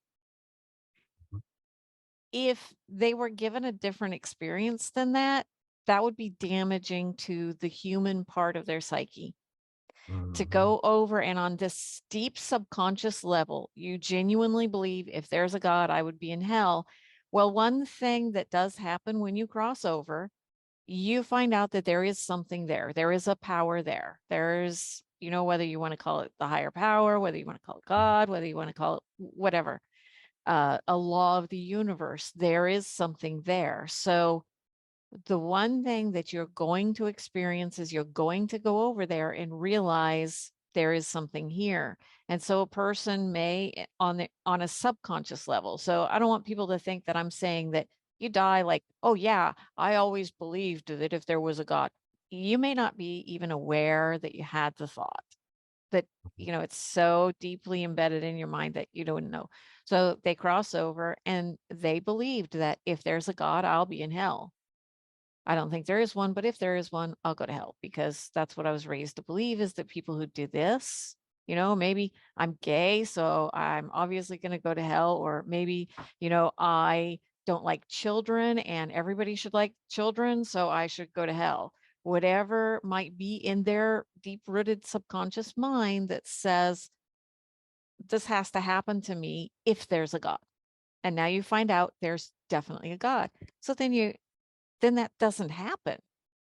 Now that part of ourselves that we like to call the ego, and that a lot of people, they demonize it, but the ego is your interface with this world. The ego knows how to make friends. It knows how to pay attention to one thing at a time. It knows how to do the things that we do in this world that we have to know to get on here. The spirit doesn't really know how to eat, because you don't eat over there. You have all the energy. You are all the energy you need. Therefore, we have this ego thing, and you can't damage the ego thing, or they can't come back. You can't be here on this planet without an ego that has at least the basic ability to get by in this world. And I use the analogy of, if you lived in New York City and it was the dead of winter, and you got on your parka and your hat and your gloves and your scarf, and you step out of your door and you shut the door, and you're in the Sahara Desert, and it's really, really hot, and you're dressed for New York, and this is not where I thought I would be. I just walked out of my New York apartment. Your mind would just not be able to function. Like, what am I doing in the desert? I don't even know how to live in a desert, especially not in my parka and my hat and so you can't go over there with a person who is going to be coming back and completely destroy their psyche. So for some people, they may need to have an experience that keeps their psyche connected to the earth. And if that is, if there's a God, I'm going to hell, then it has to be a hell, because there is a higher power. And so here you are. And if that's what you genuinely think has to happen, how are you going to come back here when you landed in the Sahara Desert and your mind is broken? That's kind of what I was shown. One of those downloads was that we produce for you, and you produce for you, what you need to experience here to keep yourself intact and go back. If you're going to go back, you can't break the ego.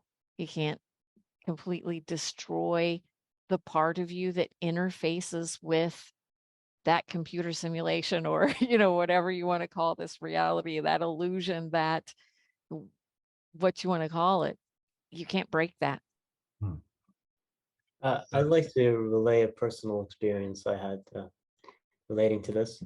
When I was young, I had a very bad bout of food poisoning, and I was very close to dying. And all of a sudden, I felt this tingling sensation all across my body, reaching out to the top of my head. It felt like I was about to pop out of my body. Now, at the time, I didn't believe in any sort of afterlife. So I thought, oh, darn, the afterlife is real. I guess I'm going to go to hell. Then I had a terrible, terrible panic attack. So I've been there, and I can sympathize with how such a state of mind can lead to distressing NDEs.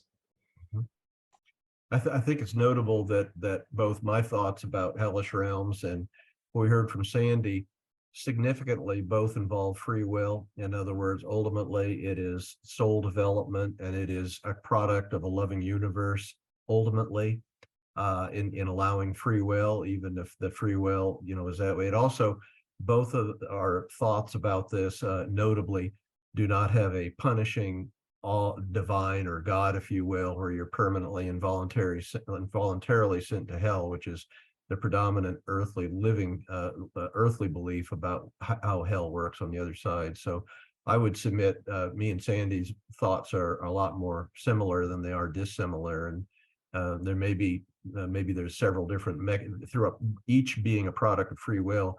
Maybe there's several different mechanisms by which people end up in hellish realms in the in heaven.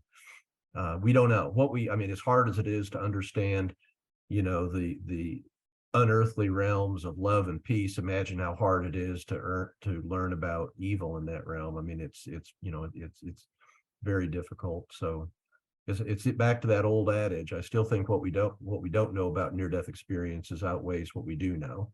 And that's why these discussions are so valuable. I think we all have a lot to learn. I agree. I think, oh, go sorry.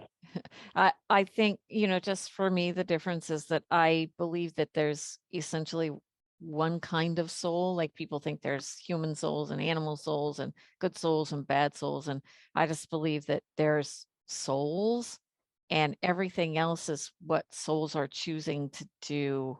You know, so to be evil is something a soul is choosing to do. But at the end of the day, we're all part of that greater being. And since we're all part of that greater being, we like that's our basic nature. And so that's, I think, the only area where I have a disagreement with you is that I don't think that there are souls who are evil. There may be souls who are choosing to be or do evil, but at the end of the day, we're all part of, you know, what I might term God, or to me, it's the great creative intelligence. And because that's our basic nature, that's where we always end up kind of going back to, is that nature of being goodness and love. You know, you just corrected my earlier thoughts about that right there on the spot there, Sandy. I use the term evil, you know, souls as a pejorative term, but they're exactly consistent with everything else in NDEs. They're simply souls. We're all part of that loving, highly intelligent whole, and I think that's the best way to conceptualize these souls, even if they are temporarily in a if you know, even a hellish realm. So thank you. I think that I agree with that important modification of what I said.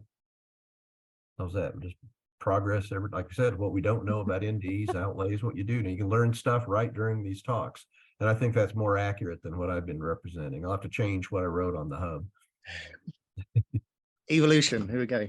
Yeah. Great. Have you ever seen the film Jacob's Ladder, Jeffrey? No, I haven't. Yeah. Oh, it's just got a. I won't try and quote it, but it's very in line with what we were just saying there about the quote at the end of the film. It's about the film is essentially a near-death experience. So the character thinks he's alive, but he actually passes away kind of at the beginning of the film. So it's quite odd. So you kind of you have to kind of work it out a bit. But the tagline at the end is that it's like the flames of hell are just are God's love denied, or it's the idea that if you that lose connection to the source, everything appears to you a bit demonic and hell-like, but that's more about your perception of it rather than the thing itself. Yeah, I recommend that film, anyone watching. Yeah.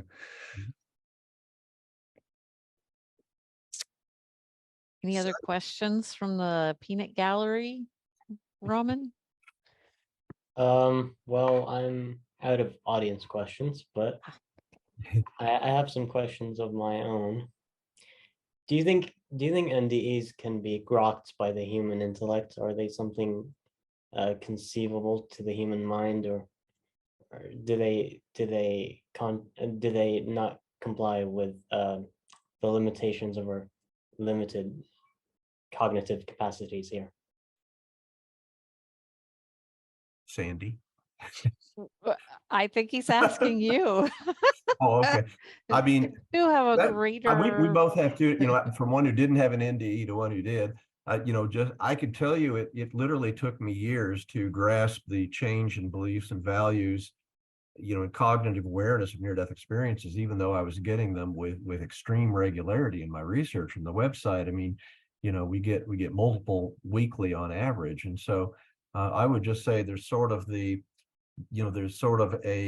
have to break pre-existing beliefs and then embrace new beliefs, and that is certainly even when the new beliefs are very extremely positive, awareness of love in the universe, unity of all, the reality of an afterlife, of that divine intelligence that most NDErs call God, but others say human words don't really apply to this, overwhelming intelligence.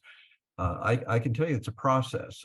Even sort of like near-death experiencers, it can take years for them to fully integrate their experience, even when their first person experience is obvious to them as being real. It just involves shifts of perceptions of the world, values, and experiences, and it's even positive changes can take time, even in the face of substantial evidence. So, at least that's been my life journey. That Sandi, back to you.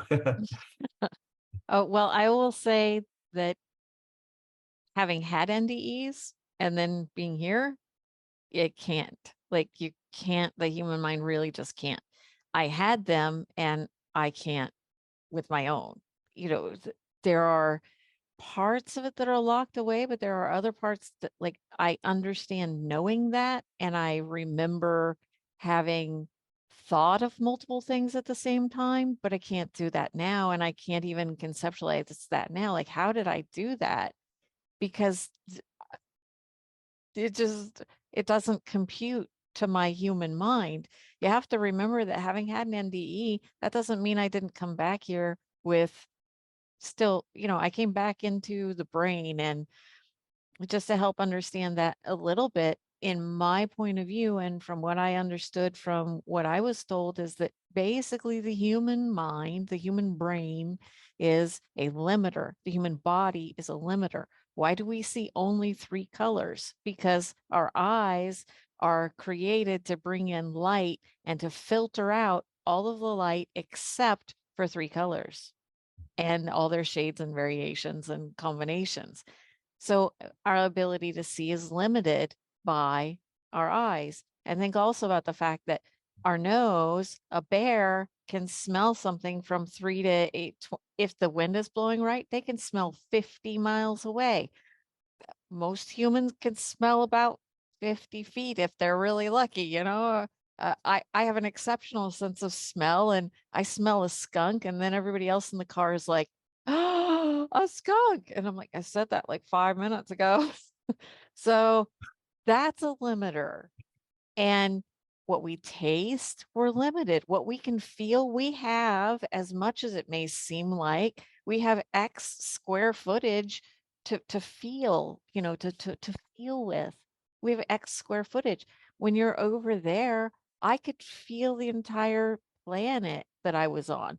And not just the lava planet, but every planet that I was on, I could feel that. I could feel the sun. I could feel, like, you can feel what we call feeling for vast distances. I could smell and I could see what I was smelling, and I knew every chemical that I was identifying with what we would call smell.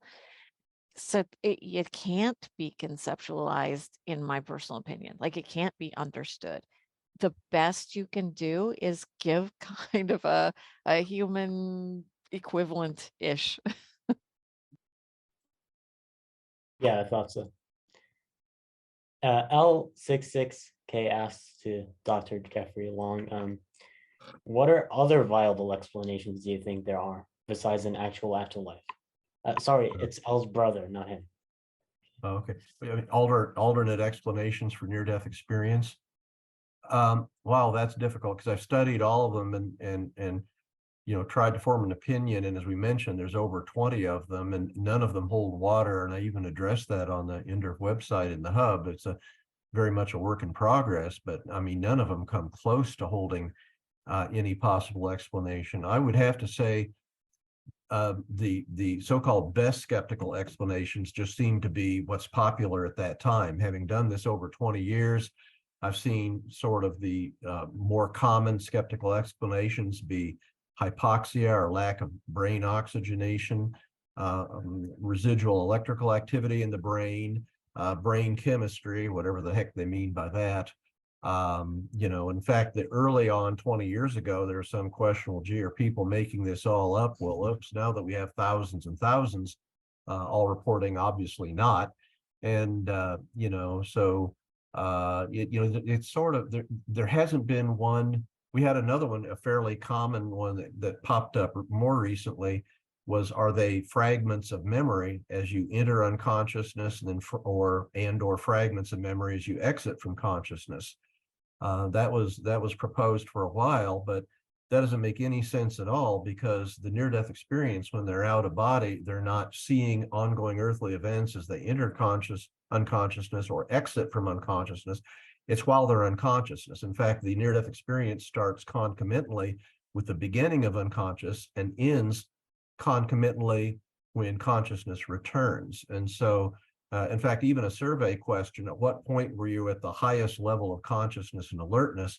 Well, for, as you would imagine, virtually everybody, it's actually during the near-death experience, not when you're entering into unconsciousness or exiting from. So it doesn't make any sense at all.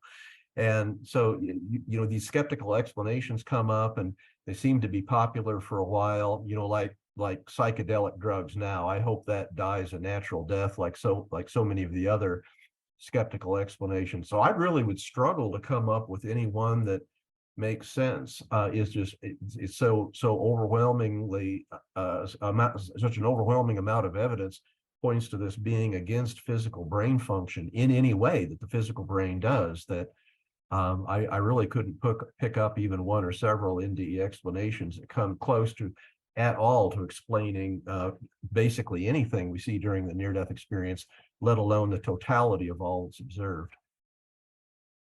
I've recently noticed people panicking on the internet about Aware 2, the results of Aware 2. They've been talking about purported secret gamma activity during CPR. Yeah. But of course, the results aren't out yet, so we can't say what happened there. What do you Right. think?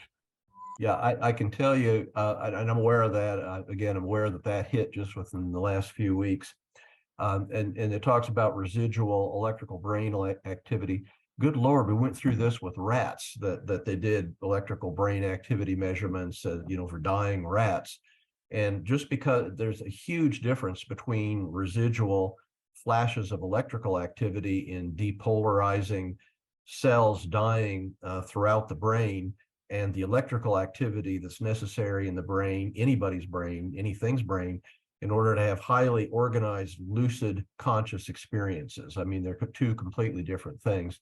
The rat study came, and we had some good folks who know near-death experiences and EEGs pretty much wrote some definitive refutations of that. And so, as you may have noticed, you aren't seeing the rat research article from a few years ago hardly ever anymore.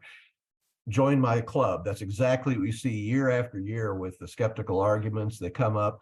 They're often touted in the media as, finally, we have an explanation, and then cooler heads come up and explain why this has nothing to do with consciousness during NDEs, and then it goes away. I had that with a thing called REM intrusion, or rapid eye movement, that a prominent neurologist thought explained near-death experience. I co-authored a refutation of that, and then it died a natural death. So the skeptical arguments almost themselves are having near-death experiences. They nearly die, and then they flare up, and then they go ahead and die for good. And it's just crazy in the 20 years here. Because, and again, we're back to what I said earlier, because no one or several of these skeptical explanations make any sense at all, even to the group of skeptics. I mean, think about it. If they really thought this made sense, you wouldn't have 20, probably over 30 at this point, different skeptical beliefs. You'd have one or several that people say this is the best evidence. This really seems to explain NDEs, and you're not observing that. Neither am I. I don't think we ever will, because they don't work. Skeptic arguments just don't work.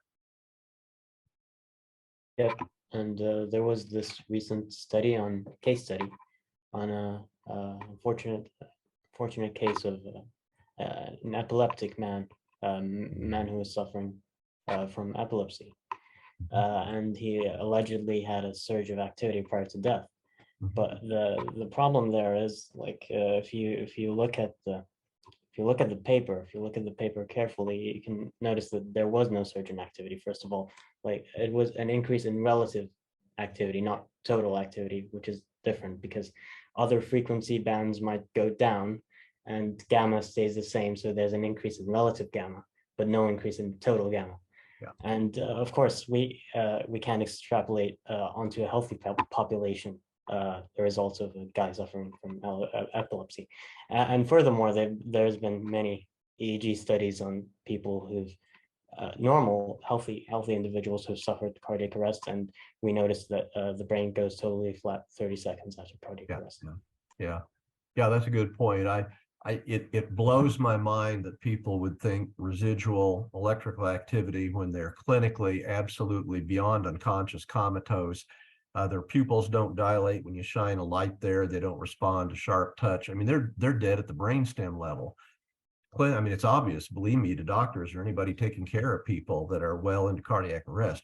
It blows my mind that people could think with somebody who's in a coma that they have some residual spikes of EEG electrical activity, that correlates with highly lucid experiences, conscious experiences like you have in near-death experiences.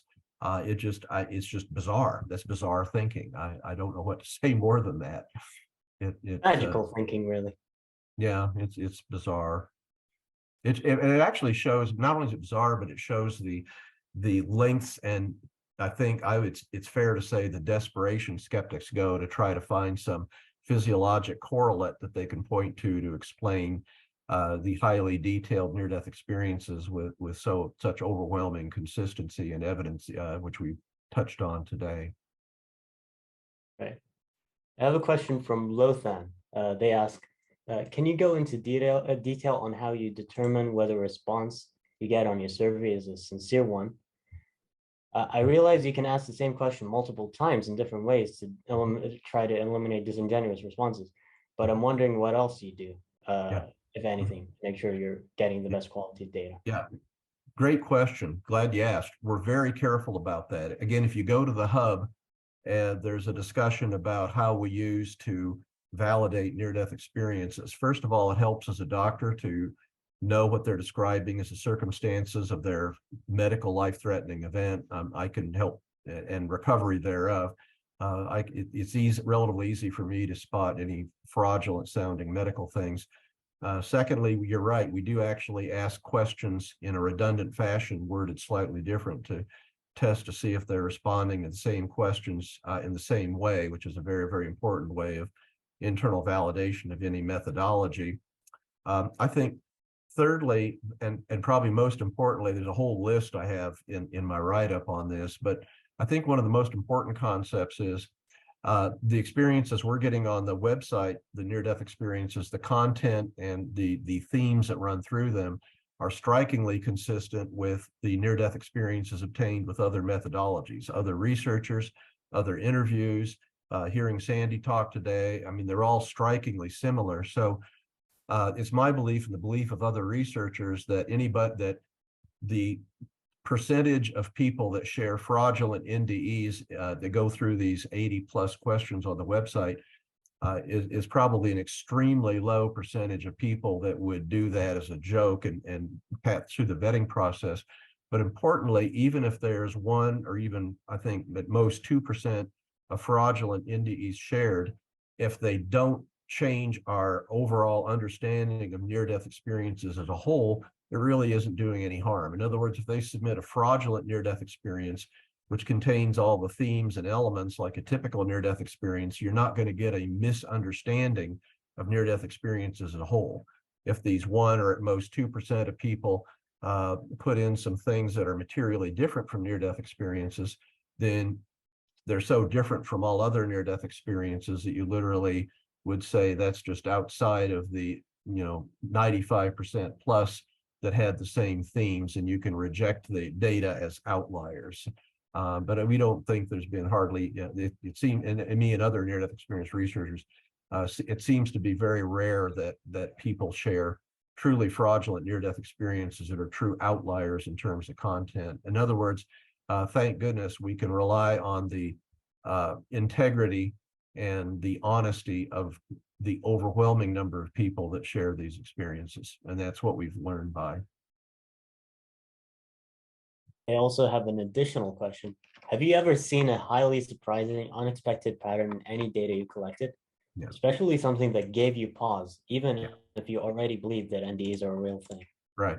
Yes, for the integrity of our research project, if it's a lucid, organized experience that happened at the time of an imminent life-threatening event, it gets posted regardless of content. So we call them atypical near-death experiences that do have sometimes very markedly atypical content. I find those fascinating because they're so dang rare. 1, 2, at most 3, probably 1 or 2%, again, have that kind of highly atypical content. We make a note of that. I don't really know what to make of those. I don't know, again, I think if you're, finite human souls interacting with an eternal, infinite universe, I guess it's not hugely surprising you're going to find an occasional highly atypical content in a near-death experience. But I mean, they're rare with the order of magnitude of only 1% or 2. I mean, maybe these, and I don't have a good explanation. Maybe this was just a non-near-death experience that was presented in a way that it sounded like a near-death experience. I don't really know. There's really no good explanation, and they're so rare and they're so varied in the content of atypical near-death experiences that you can't really look even at this rare group of experiences and really come away with any clear conclusions, or at least I can't. Yeah, and atypical NDEs, do they tend to have that realer than real feature? Because I think that's sort of missing, right? Mm-hmm. Yeah, and that's a really good concept. We talked earlier about a survey question. We asked one of the survey questions we asked is how do you consider the reality of your experience at the current time when they shared it? Definitely real, probably not real, or definitely not real. We have right about 94% of people that had a near-death experience sharing that they believe their experience was definitely real. So for people that have a near-death experience, experiencing is believing. But getting back to the atypical near-death experiences, my impression is that most of them are also construed as being hyper-lucid experiences. So I don't really think you can distinguish atypical content near-death experiences from all others just simply by the degree of lucidity, or at least not very easily. There may be a combination of responses to questions that may help clarify why they're atypical content, why they're not, but I haven't had time to crunch the data and try to see if we can tease out that combination of questions that might help clarify the atypical near-death experiences. And again, they're so rare, it's just, I don't know what to make of it. I think what's more striking by the time you start talking about 1 or 2% that are atypical, the big take-home lesson and the most significance is how overwhelmingly consistent near-death experiences are. At least 98+% come back with the pattern, not atypical, and I think that's the very powerful line of evidence for their reality, and that several percent of highly atypical near-death experiences, while we don't understand them real well, certainly does not diminish the overwhelming observed consistency of near-death experiences, not only with my database of over 4,000, but exactly what other researchers are noting too with the content of near-death experiences. Yep, I'm from personally, personally as a researcher, I would, as a member of the public or as a researcher interested in other people's research, I would frankly be skeptical if 100% of near-death experiences were consistent and there were no atypical experiences ever reported. I would consider that to be fishy. Yeah, I'm from a Muslim background, and fellow Muslims I've talked to, they report very, very similar NDEs to the Western NDEs. Mm-hmm. And I don't think that makes any sense under hallucination paradigm. Yeah. I've also looked at a study done on Shia Muslims from Iran on their NDE content, and it seems very, very similar as well. Okay, this is amazing. I've co-authored with an Iranian Muslim researcher who investigated several dozen Shia near-death experiences. That was the exact article that we did and we published in the Journal of Near-Death Studies. And it was our conclusion based on the Iranian Muslim near-death experiences that they were strikingly similar to typical Western near-death experiences. So exactly consistent with what you're seeing. we studied that number and again found the content to be remarkably similar, just exactly what you'd predict. And it's not just a Muslim. We now have well over 60 non-Western near-death experiences from all around the world. And we actually compared the non-Western near-death experiences where even though they were from non-Western countries, they knew English well enough to complete the English version of the NDEr survey and compare that to all other Western NDEs. And that's actually in an article I wrote last year. And the content, looking at it carefully, again, strikingly similar between Western and non-Western NDEs. And we use that as one of the significant lines of evidence for the reality of near-death experience. I mean, to me, it's still amazing that it seems to be no matter where on earth you are. It doesn't make any difference whether you say a Muslim in Egypt or a Hindu in India, Christian in the United States, or an atheist. Wherever you are on earth, whatever your belief system, near-death experience content is strikingly similar. Yeah, like the dreams I had last night and the dreams you had last night were probably very, very different.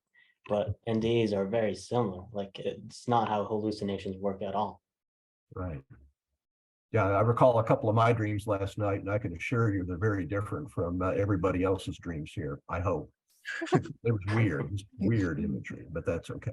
I was going to ask a question about that and the nature of metacognition, I suppose. So we're all aware that we probably dream, we only recall a fraction of the dreams that we have potentially, right? There's this idea that you can have an experience and you can be aware that you're having that experience. Do you take that, you accept that distinction? I mean, in my personal life, it's pretty rare that during a dream I'm aware of that I'm having a dream, and even then, it's sort of a, it's not a highly lucid awareness. It's sort of a, if you will, a dim perception. Hey, this is a dream, but it doesn't really sink in like I'm saying it now. Yeah. So I mean, I'm just wondering whether you think it's possible or there's a potential, because one of the critiques of the near-death experience is, well, so many people don't have them. They have. They report either blankness or nothing. I mean, is there a potential that people are having them, but they're not metacognitively aware or lucid of it? Is that possible? Yeah, it certainly is possible. I mean, that's something that's not falsifiable. So, all you have to say is it's possible. But let's talk about the fact that only around 10 to 20% of people who nearly die have a near-death experience. That was a major question in the NDE research community. Again, no one seemed to understand that. However, I have a hypothesis raised directly in a near-death experience. This was a near-death experiencer having an overwhelmingly blissful, positive experience during their near-death experience, and they were interacting with, the word they used was God. And so as their interaction with God and their overwhelming, blissful, positive emotions they were feeling, this near-death experiencer asked God directly, why me? Why was I so special that this happened to me? And God's response was, I'm trying to remember exact words, everyone is special. Love falls on everyone equally. This is what you needed to live your earthly life.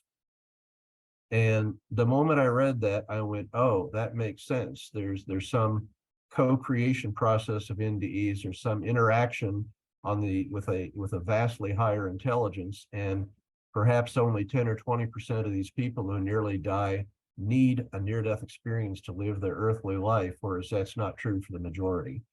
So I shared that with other NDE researchers, and that's now probably the number one hypothesis we have going now about why some have NDEs and some don't. We nearly die. Yeah. Well, I would like to point out as well that if everybody could have an NDE, that would point more to kind of an empirical basis for it. So we would be able to just recreate NDEs by somebody nearly dies, they have one. Okay, there you go. Now we know that scientifically there's something causing it, because it would be an across the board thing. So it's my personal opinion and my personal view that not everyone has one, because we're not meant to be absolutely certain that there is an afterlife. That's number one.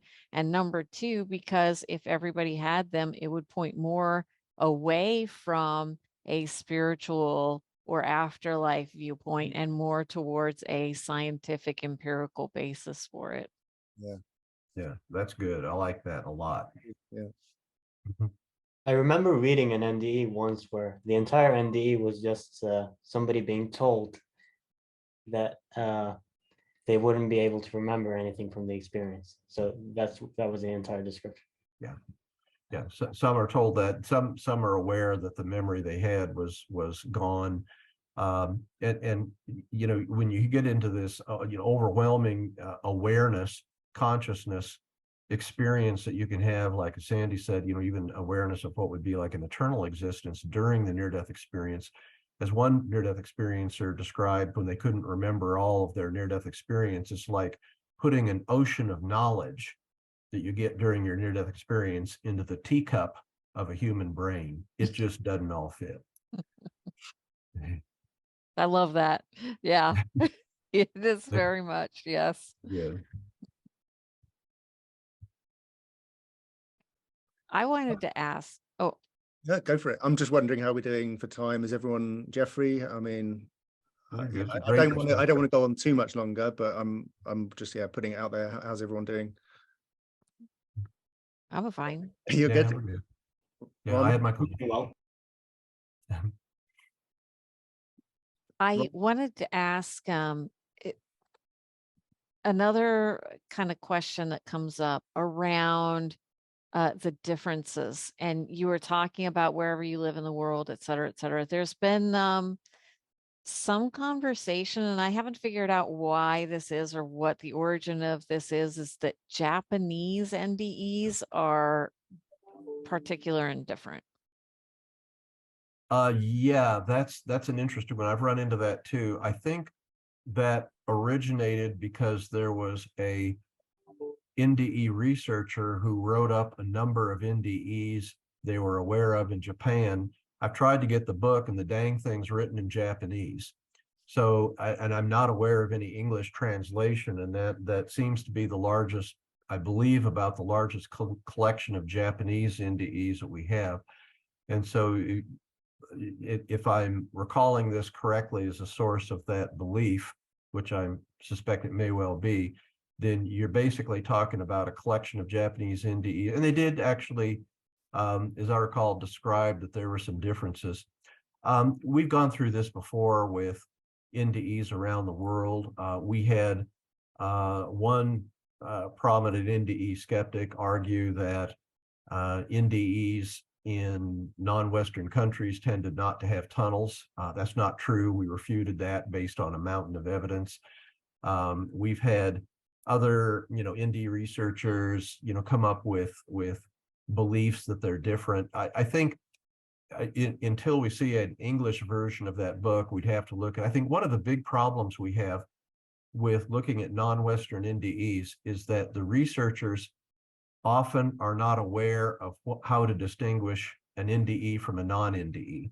In other words, it's fairly common for these cross-cultural researchers to simply take the person's word, gee, I nearly died, and had this typically bizarre, atypical experience. Well, what I would do in my research is say, okay, they had an atypical experience because they had their car crash, and then they were in the intensive care unit, where the confounding experience is intensive care unit delirium. And notably, right at the very end of their experience, often highly atypical, right at that moment, they hear someone in the ICU hollering at them to wake up. Well, that experience didn't happen at the time of the car crash. The experience is time-stamped to the end of their unconscious period in the intensive care unit. And those are much more likely to be, and we actually wrote about that with the Parney et al. Article from a few months ago, as one of the major compounding factors in learning about NDE. So that gives probably, and especially if it's hallucinatory, atypical, frightening, that's a near certainly ICU delirium experience. And you see that over and over. Other people, especially in much less developed countries, they can often confuse, I've noted, febrile fever hallucinations. They're not really having a life-threatening event, they're just dang sick. And their brain, as with febrile hallucinations, it's a hallucinatory, distorted, typically reduced consciousness. So part of the problem we have, especially in non-Western countries, they're there in the non-Western country, but they don't really understand how to distinguish a true NDE occurring at the time of an imminent life-threatening event from an experience that occurred simply when they were having a febrile hallucination, dreams, etc., that wasn't really a near-death experience. So again, I don't know if that is applicable or not to the Japanese study. I would just have to see the book. But I do know that's been a pretty significant problem in non-Western NDE research up until very recently, where we're asking people in non-Western countries, people of different religions, the same questions in the same survey. And so I'm much more confident of our more recent data. And may I add, in the Journal of Near-Death Studies, there's been a number of relatively recent articles of looking at NDEs from researchers that know NDEs, all coming up with that same concept that the NDEs are strikingly similar anywhere in the world they occur. So that's the much more modern thinking. Gotcha. Thank you very much. Mm-hmm. One other quick question I had for you, and this has kind of come up for me with someone else, and I think I already know. What are your personal spiritual beliefs now? Right.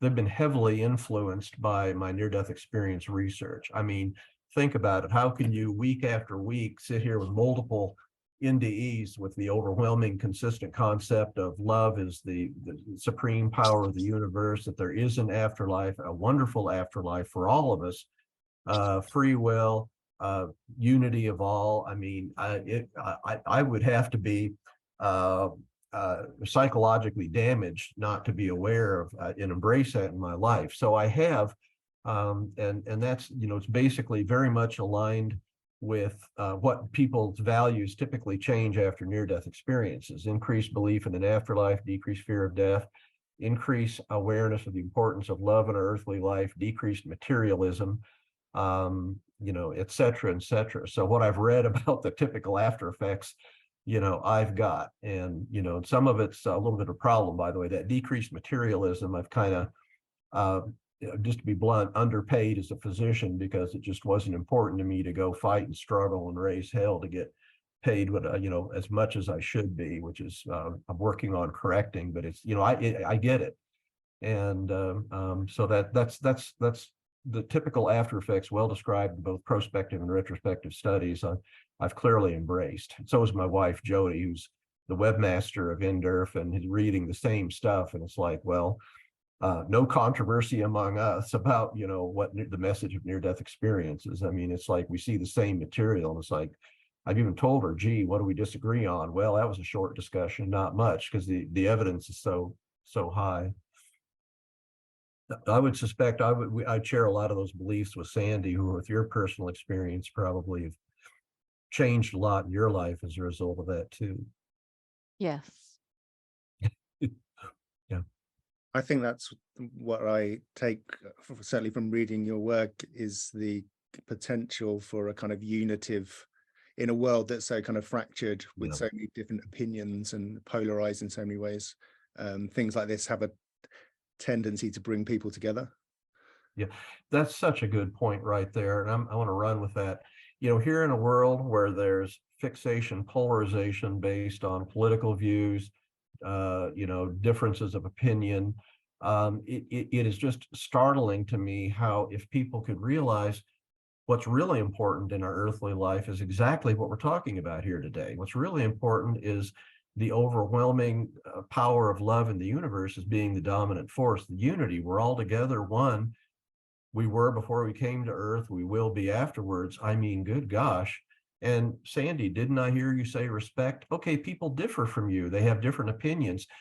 But so often, especially in current contemporary political divisiveness in America, very intelligent and informed people could have different views on the same political issue. Well, good gosh, if that's not an argument for respect of both sides of the opinion about a particular political issue, what is there? So, I think it's really sad, and it actually leads to unloving interactions because of these literally petty differences that we have and disrespect for other people's beliefs, when in reality we should respect them, we should embrace, we should know, out of love, and awareness of our unity, work together towards, other things. And we don't have to fixate on the issues that divide us. We need to fixate on the issues that unify us. How can we make the world a better place? How can we manifest love?